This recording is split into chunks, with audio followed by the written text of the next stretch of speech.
नमस्कार दोस्तों, आप सभी का स्वागत है आपके अपने यूट्यूब चैनल ट्रिकी नंबर 1 में। दोस्तों, इस वीडियो में हम लोग उत्तर प्रदेश पुलिस कांस्टेबल के लिए हिंदी के प्रैक्टिस सेट को यहाँ पर सॉल्व करेंगे। ये प्रैक्टिस सेट उत्कर्ष क्लासेस का है, तो आप लोग यहाँ पर देखिएगा। और अगर आप लोगों ने इससे पहले के प्रैक्टिस सेट सॉल्व नहीं किए हैं तो आप लोगों को उसका लिंक जो है इस वीडियो के डिस्क्रिप्शन बॉक्स में मिल जाएगा।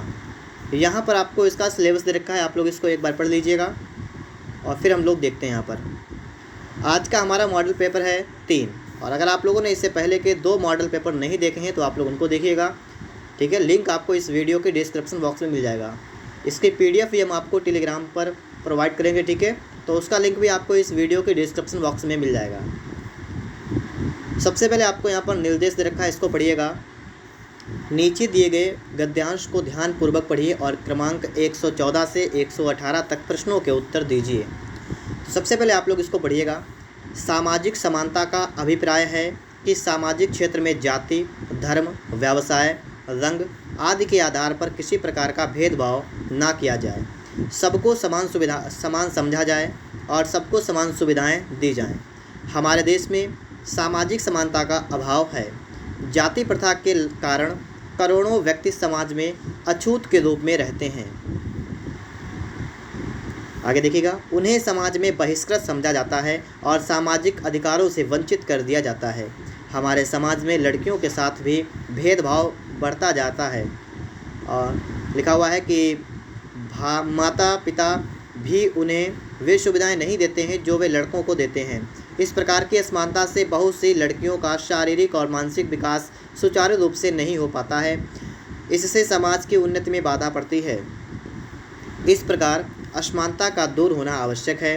नागरिक समता का अर्थ है कि राज्य में नागरिकों को समान अधिकार प्राप्त हों। कानून और न्यायालयों में गरीब अमीर और ऊंच नीच का कोई भेदभाव ना किया जाए। दंड से कोई अपराधी बच ना सके। उसी प्रकार राज्य के प्रत्येक नागरिक को राज्य कार्य में समान रूप से भाग लेने का, मत देने का, सरकारी नौकरी प्राप्त करने का तथा राज्य के ऊंचे से ऊंचे पद को अपनी योग्यता के बल पर प्राप्त करने का अधिकार राजनीतिक समानता का द्योतक है। आपने इस पैराग्राफ को पढ़ लिया है। अब आप लोग इनके प्रश्नों के उत्तर दीजिएगा। प्रस्तुत गद्यांश का उचित शीर्षक दीजिए। इस शीर्षक में समानता की बात की गई है। पहला ऑप्शन है आपका कि राजनीतिक समानता का महत्व, दूसरा है सम्यक विकास में समानता का महत्व, अगला है नागरिक समानता का महत्व। तो यहाँ पर जो आपका करेक्ट होगा वो आपका होगा दूसरा वाला, ठीक है। सम्यक विकास में समानता का महत्व। आगे देखिए। इसके बाद योग्यता का समानार्थी शब्द नहीं है।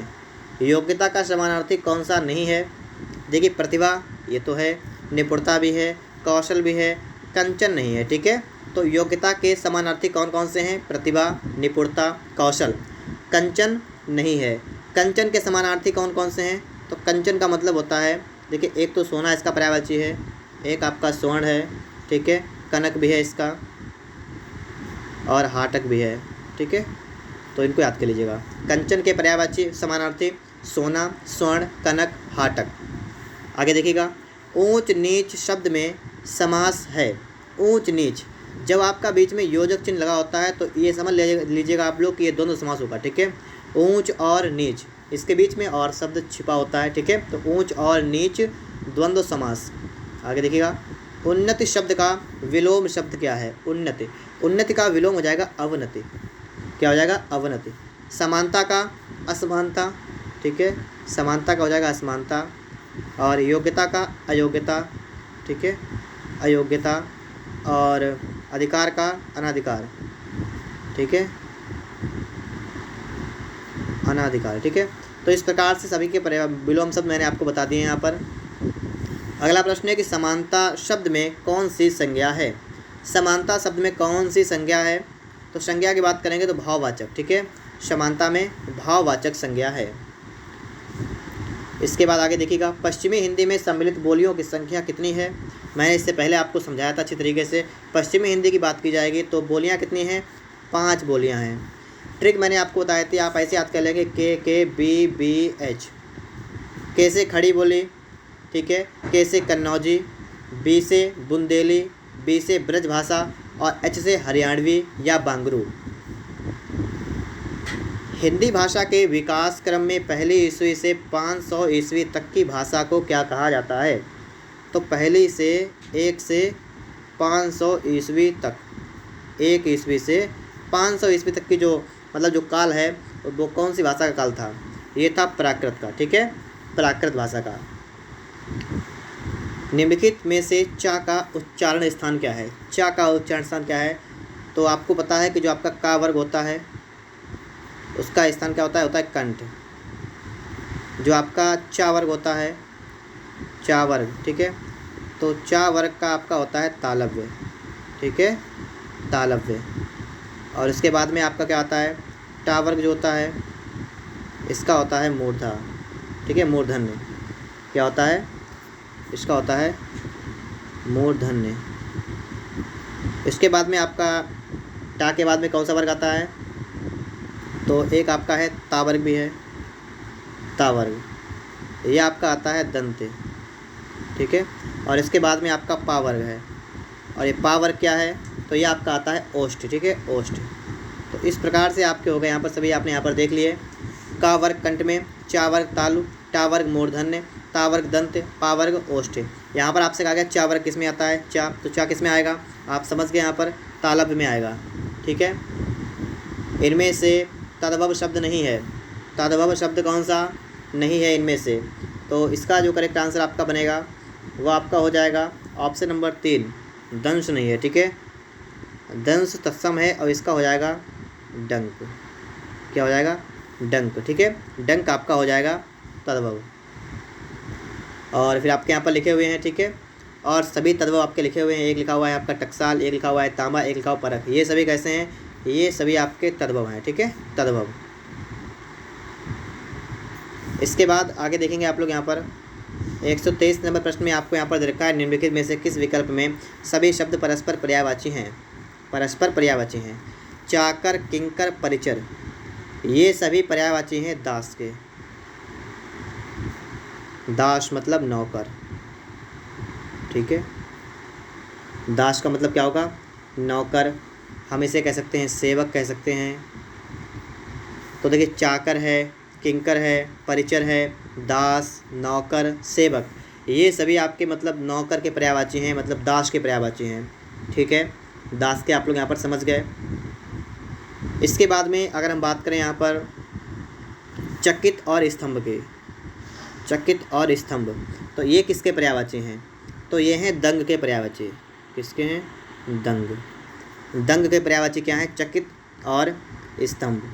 अगर हम और इसे कहें चकित मतलब हैरान, तो हैरान भी आपका इसका हो जाएगा, ठीक है, हैरान भी आपका यहाँ पर दंग का हो जाएगा। इसके बाद में अगर हम बात करें विभूति की, तो विभूति का पर्यायवाची क्या है? विभूति द्रव्य का पर्यायवाची है, द्रव्य, ठीक है, द्रव्य का पर्यायवाची क्या है? विभूति। द्रव्य के और भी पर्यायवाची होते हैं, जैसे अगर हम कहें धन, तो धन भी आपका आ जाएगा इसका पर्यायवाची। इसके बाद संपत्ति कहें, समृद्धि कहें, ठीक है, धन, संपत्ति, समृद्धि, तो ये जो वित्त, ठीक है, तो ये सभी जो आपके होते हैं ये किसके पर्यायवाची होते हैं? विभूति के पर्यायवाची होते हैं। इतने तो आपको क्लियर होंगे। अब मैं इनको हटाता हूँ, आगे भी बढ़ता हूँ, ठीक है। तो इससे बात देखिएगा। अब यहाँ पर आइए शत्रुता विरोध, शत्रुता और विरोध, तो ये किसके पर्यायवाची हैं? ये हैं द्वेष के, ठीक है, द्वेष, ये किसके पर्यायवाची हैं? द्वेष के पर्यायवाची हैं। और इसके अगर अन्य देखें तो आपका हो जाएगा वैर, ठीक है, वैर हो जाएगा, दुश्मन हो जाएगा, ठीक है, दुश्मन। तो दुश्मन है, वैर है, शत्रुता है, विरोध है, द्वेष है, ये सभी आपके द्वेष के पर्यायवाची यहाँ पर हो गए, ठीक है। इसके बाद उपद्रव आपका जो है ये दंगा का पर्यायवाची, दंगा, दंगा का क्या है? उपद्रव। और इसके बाद में अगर हम यहाँ पर देखें और भी दंगा के पर्यायवाची हैं, जैसे आपने सुना होगा उत्पात, ठीक है, उत्पात, उत्पात, उत्पात के अलावा झगड़ा, ठीक है, झगड़ा भी है, और ऊधम, ऊधम भी है, ठीक है, क्या है? ऊधम, ऊधम। तो ये आपके हो गए उपद्रव के पर्यायवाची, ठीक है। और इसके बाद में आपके भी थोड़े और बचे हैं, नीचे लिखा वपु, काया, चंडी, इसको देखिएगा, मैं इसको हटाता हूँ, ठीक है। इसके बाद आपका है वपु, काया, ये जो वपु काया हैं ये है देह के पर्यायवाची, देह। ठीक है, देह के पर्यायवाची क्या है? वपु काया। अगर इसमें हम और लगाएं तो क्या ला सकते हैं? शरीर। ठीक है, शरीर हो जाएगा इसका, गात हो जाएगा, गात, गात और शरीर। और चंडी किसका है? दुर्गा। चंडी किसका है? दुर्गा का। और दुर्गा के और क्या क्या है? तो कामाक्षी है। ठीक है, कामाक्षी। और इसके अलावा भी आपका है कालिका। ठीक है, तो इस प्रकार से आप लोग यहाँ पर देख सकते हैं। मैंने आपको बहुत ढेर सारे पर्यायवाची आपको बता दिए। यहाँ पर आगे चलते हैं। निम्नलिखित में से किस विकल्प में विलोम शब्द युग्म अशुद्ध है? अशुद्ध आपको यहाँ पर देखना है किस में है। तो आपका देखिएगा, ह्रास का वृत्ति बिल्कुल सही है, हित का अहितकर ये गलत है। ठीक है, हित जो आपका होगा इसका आपका होगा अहित, अहित। और जो आपका हितकर होगा जो आपका, उसका क्या होगा? अहितकर, अहितकर। ठीक है, तो यहाँ पर देखिए हथियार बंद का निहत्था सही है, हंसना का धोना ये बिल्कुल सही है। ठीक है, तो ये आपके 3 सही हैं, दूसरा वाला आपका यहाँ पर गलत है। भग्नावशेष लिखा है, भग्नावेश शब्द के लिए उचित वाक्यांश बताइए। तो इसके लिए आप उचित वाक्यांश बताएंगे, किसी टूटी फूटी इमारत का बचा हुआ अंश जो होता है उसे हम लोग कहते हैं भग्नावशेष। औषधियों का जानकार, इसे हम लोग क्या कहते हैं? भेषज। औषधियों के जानकार क्या कहते हैं? भेषज। जिसका हृदय टूट गया हो, भग्न हृदय। ठीक है, भग्न हृदय। और भय के कारण बेचैन, भयाकुल। क्या हो जाएगा?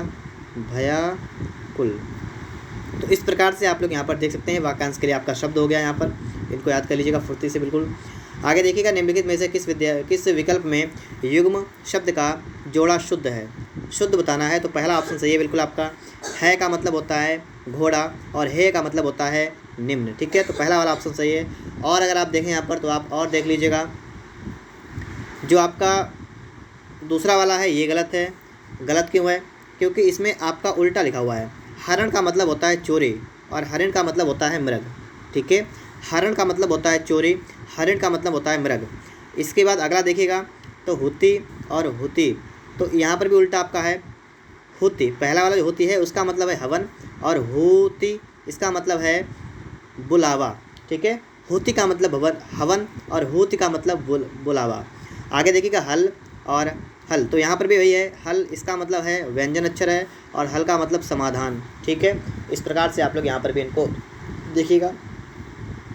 निम्नलिखित में से किस विकल्प में वचन संबंधी अशुद्धि है? वचन संबंधी अशुद्धि आपको बतानी है, तो क्या करेंगे आप लोग? पहला है, राम विविध विषयों से परिचित है, सही है। उसने अनेक प्रकार की विधाएं सीखी, सही है। इस विषय पर एक भी अच्छी पुस्तक नहीं है, सही है। वहाँ सब श्रेणी के लोग उपस्थित हैं, वहाँ सब श्रेणियों के लोग उपस्थित हैं। ठीक है, अब आपका ये बिल्कुल सही है। ठीक है, तो यहाँ पर आप समझ सकते हैं कि श्रेणी ना होकर क्या होता है? श्रेणियों के लोग हैं। अगला देखिएगा, आज रात का भोजन आप मेरे घर कीजिए। तो रात शब्द में लिंग है, रात, रात पुल्लिंग है या स्त्रीलिंग है? तो रात जो आपका है ये आपका आएगा स्त्रीलिंग में। ठीक है, रात कौन सा है? रात स्त्रीलिंग में आपका आएगा यहाँ पर। आगे देखिएगा, पिता अपनी बेटी से बहुत प्रेम करता है, वाक्य में रेखांकित पद में वचन कौन सा है? मतलब जो आपका प्रेम है ये एक वचन है या बहुवचन है? प्रेम एक वचन है। ठीक है, प्रेम एक वचन है, सदैव एक वचन होता है। ठीक है, हमेशा एक वचन। निम्नलिखित में से सामान्य भूतकाल का उदाहरण है। सामान्य भूतकाल का मतलब है लास्ट में आ, ई, ए या ता, था। ठीक, इस प्रकार से आपके हों, मतलब ता, था, ऐसे करके हो, या ता, ती, थी, इस प्रकार से होते हैं ना। तो अगर ऐसे हो तो आपका सामान्य भूत आएगा। यहाँ पर देखिए, रहा था है, रहा था जो आपका होता है वो आपका क्या होता है? अपूर्ण। ठीक है, अपूर्ण भूत होता है, अपूर्ण भूतकाल में आ जाएगा ये वाला। राजेश दिल्ली गया था, जी गया था आ गया, तो ये पूर्ण भूत में आ जाएगा। ठीक है, पूर्ण भूतकाल में आ जाएगा। और राजेश दिल्ली गया, इसमें आ गया ना, तो यही आपका है सामान्य भूत। ठीक है, दिल्ली गया है तो गया है आ गया, तो ये किस में आ गया? ये आ गया है आसन्न भूत में। ठीक है, आसन्न भूतकाल। तो इस प्रकार से आप लोग यहाँ पर इनको समझ सकते हैं। बच्चा भूख से बेचैन था, वाक्य में प्रयुक्त कारक कौन सा है? बच्चा भूख से बेचैन था, कर्ता ने कर्म को कर्ण से या के द्वारा। यहाँ पर अगर आप देखें तो आपको यहाँ पर भूख से निकल दिख रहा है ना, तो इसमें आपका करण कारक है, क्योंकि कर्ता ने कर्म को कर्ण से या के द्वारा, तो भूख के कारण है ना, तो करण कारक आपका यहाँ पर बन जाएगा। इसके बाद वह दिन भर उदास बैठा रहा, वाक्य में प्रयुक्त अव्यय है। वाक्य में प्रयुक्त अव्यय क्या है? वह दिन भर उदास बैठा रहा, तो यहाँ पर आपका जो बनेगा वो आपका बन जाएगा संबंध बोधक अव्यय। ठीक है, संबंध बोधक अव्यय। और इसके बाद में आप आगे देखेंगे तो देखिएगा, वह रात भर नहीं सोया। वाक्य में प्रयुक्त क्रिया, नहीं सोया मतलब एक क्रिया है सोना। ठीक है, क्या है? सोना एक क्रिया है। और आपको बताना है कि ये कैसी क्रिया है, ये अकर्मक क्रिया है या सकर्मक है या सामान्य क्रिया है या संयुक्त क्रिया है। तो इनमें से तो आपकी नहीं है। अब बात है सकर्मक की अकर्मक की। तो यहाँ पर देखिएगा, इस क्रिया के लिए कर्म, इसमें आप लोग क्या किसको लगाइएगा, क्या और किसको लगा के देखिएगा। वह रात भर क्या सोया या किसको सोया, इसका अगर आंसर मिल जाए तो आपका सकर्मक हो जाएगा। आंसर अगर ना मिले तो अकर्मक। तो वह रात भर क्या सोया, कोई मतलब नहीं बनता है। किसको सोया, कोई मतलब नहीं, तो आपका अकर्मक क्रिया होगी। ठीक है, क्या किसको लगा के चेक करिएगा, आपको पता लग जाएगा। इसके बाद देखिएगा, मोहन से चला नहीं जाता। यहाँ पर वाक्य में वाच्य कौन सा है? तो जब या मजबूरी के तौर पर यहाँ पर इस्तेमाल कर, मतलब यहाँ पर कहा जाए आपसे कि मोहन से, या कर्ता के जस्ट बाद से लगा हो, तो आप समझ जाएगा वहाँ पर आपका भाववाच्य होगा। ठीक है, क्या होगा वहाँ पर? भाववाच्य आपका यहाँ पर हो जाएगा। इसके बाद में आप लोग आगे देखेंगे तो अगला क्या लिखा हुआ है, उसमें एक बहुत बुरा गुण है कि वह और अधिक बोलता है। तो बुरा गुण जो है, वाक्य में रेखांकित पद के लिए उपसर्ग युक्त शब्द कौन सा होगा? बुरा गुण। तो इसके लिए हम कह सकते हैं अवगुण। ठीक है, क्या कह सकते हैं उसके लिए हम लोग? अवगुण हम लोग कह सकते हैं। इसके बाद देखिए, जाट शब्द में कौन सा प्रत्यय जोड़ने पर स्त्रीलिंग शब्द बन जाएगा? जाट में कौन सा प्रत्यय जोड़ने पर स्त्रीलिंग शब्द बन जाएगा? तो यहाँ पर आप देखेंगे, जाट में नी जोड़ेंगे तो जाटनी जो आपका होगा वो आपका स्त्रीलिंग बन जाएगा। ठीक है, तो नी जोड़ेंगे यहाँ पर। और इसके बाद में निम्नलिखित में से किस विकल्प में वृद्धि संधि का उदाहरण नहीं है? वृद्धि संधि का उदाहरण नहीं है। तो वृद्धि संधि का उदाहरण अगर आप देखें यहाँ पर, तो वृद्धि संधि में या तो आपकी डबल पाई इस प्रकार से होगी या तो आपका इस प्रकार से होगा। ठीक है, वृद्धि मतलब इस प्रकार से होगा। तो ये जो दोनों आपकी होंगी, ये होंगी वृद्धि संधि में। किस में होंगी? वृद्धि संधि में होंगी। तो आप देख लीजिएगा, इसमें भी है, इसमें भी है, इसमें भी है, लेकिन पहले वाले में नहीं है। तो पहला वाला आपका करेक्ट होगा यहाँ पर। ठीक है, पहला वाला आपका करेक्ट आंसर हो जाएगा। पहले वाले में है कौन सी? तो पहले वाले में गुण संधि है। ठीक है, गुण है। इसके बाद आगे देखिएगा आप लोग, यहाँ पर निम्नलिखित में से किस विकल्प में संधि विच्छेद शुद्ध है? तो शुद्ध आपको यहाँ पर बताना है। तो शुद्ध आपका हो जाएगा सा प्लस ऊष्म सोष्म। ये आपका बिल्कुल सही है। ठीक है, और ऊष्मा आपको पता है कि आपका ऊष्मा इस प्रकार से होता है, तो यहाँ पर गलत है इसलिए गलत हो गया, यहाँ पर गलत है इसलिए हो गया। ये ऊह नहीं होता है, ये ऊह होता है। ठीक है, ये भी ऐसा होता है, तो ये भी गलत हो गया। ठीक है, तो सा प्लस ऊष्म आपका हो जाएगा सोष्म। निम्नलिखित में से किस विकल्प में समास व उससे संबंधित शब्द अशुद्ध है? तो आप पहला यहाँ पर देखिएगा, यहाँ पर पहला वाला क्या लिखा हुआ है? सप्तऋषि। तो सप्त आ गया यहाँ पर ना, सप्त का मतलब आपकी एक गिनती आ गई, और जब आपकी गिनती आ गई 7 ऋषियों का समूह, तो इसका मतलब ये द्विगु समास हो जाएगा, कोई समस्या नहीं है। ठीक है, फिर आगे आपका है सेवा अर्थ। सेवार्थ मतलब सेवा के लिए। ठीक है, तो अगर सेवार्थ आपका है तो अव्ययभाव समास, ये बिल्कुल सही है। ठीक है, पुरुष सिंह और अगल बगल। अगल बगल की अगर हम बात करें तो यहाँ पर देखिए, अगल बगल के बीच में योजक चिन्ह है, तो इसका मतलब और होगा, द्वंद्व हो जाएगा, बिल्कुल सही है। अब बारी है पुरुष सिंह की, तो ये वाला आपका यहाँ पर अशुद्ध है। इसका शुद्ध क्या होगा? पुरुष सिंह का मतलब होता है पुरुषों में सिंह। क्या होता है? पुरुषों में सिंह। और ऐसी अगर कंडीशन होती है तो यहाँ पर आपका तत्पुरुष समास होता है। ठीक है, तत्पुरुष समास आपका हो जाएगा। कौन सा होगा? तो अधिकरण, क्योंकि मैं लगा हुआ है, तो अधिकरण तत्पुरुष आपका यहाँ पर बन जाएगा। ठीक है, पुरुषों में सिंह। सप्त परामर्श शब्द में समास कौन सा है? सप्त परामर्श में आपका हो जाएगा कर्मधारय। सप्त नहीं, सत है। ठीक है, सत परामर्श में क्या हो जाएगा? कर्मधारय समास। और इसका मतलब क्या होता है? सत है जिसका परामर्श क्या होता है? सत है जिसका परामर्श, ठीक है। तो यहाँ पर आपका हो जाएगा कर्मधारय समास। कठिन शब्दों को स्पष्ट करने हेतु किस विराम चिन्ह का उपयोग करते हैं, ठीक है। कठिन शब्दों को स्पष्ट करने के लिए किस विराम चिन्ह का उपयोग करते हैं, तो इसके लिए कोष्टक चिन्ह का उपयोग करते हैं। कोष्टक चिन्ह का, जैसे कोई चीज़ लिखी नहीं समझ में आया तो ब्रैकेट लगाकर उसके लिखवा दिया उसके अंतर्गत, ठीक है। तो इस प्रकार से इसका अर्थ यहाँ स्पष्ट कर दिया। समझ गए, ऐसा होता है, आपने लिखा होगा, जब आप लिखते होंगे बीच बीच में क्या होगा, ब्रैकेट लगाइएगा और फिर उसके अंदर कुछ लिख दीजिएगा। इसका मतलब इसका अर्थ बताने के लिए आपको ऐसा किया जाता है, ठीक है। वह एक अध्यापिका है शब्द में प्रयुक्त रेखांकित शब्द में सर्वनाम क्या है, वह लगा हुआ है। अब देखिएगा वह कौन सा सर्वनाम है, तो वह अन्य पुरुष का सर्वनाम है, ठीक है। वह कौन सा है, अन्य पुरुष में है। अगर आ जाए तुम तो तुम आ जाएगा मध्यम पुरुष में।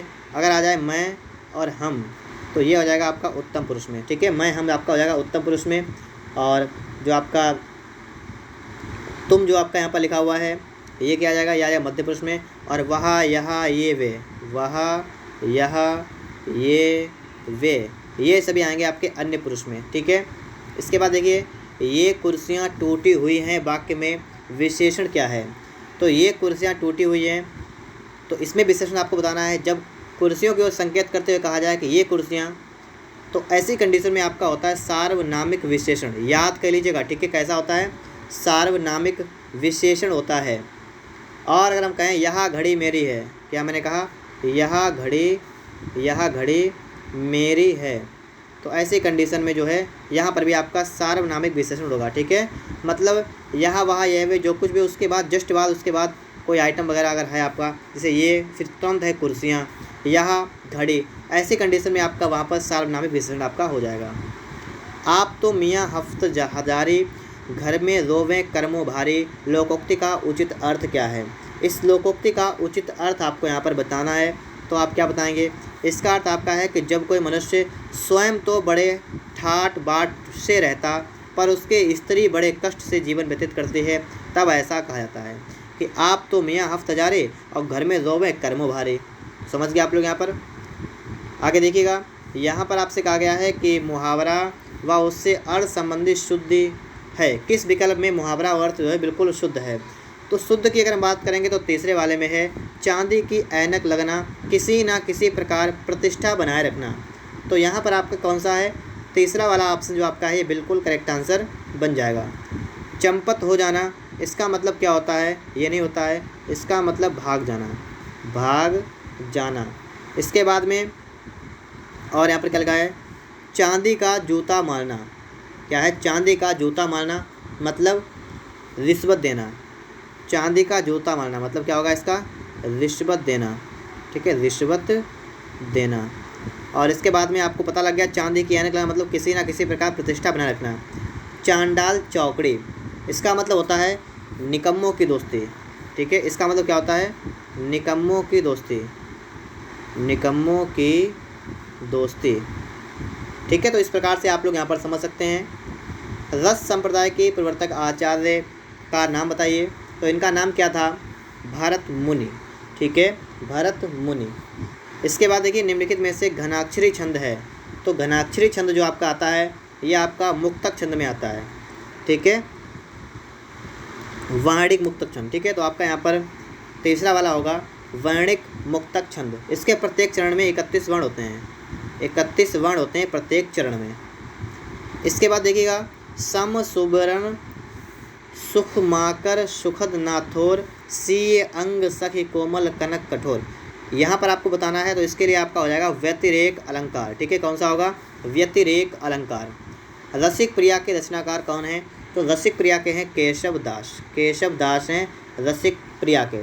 इसके अलावा भी कई और किताबें हैं जिनके केशव दास हैं, जैसे रामचंद्रिका, ठीक है, रामचंद्रिका इसके केशव दास हैं।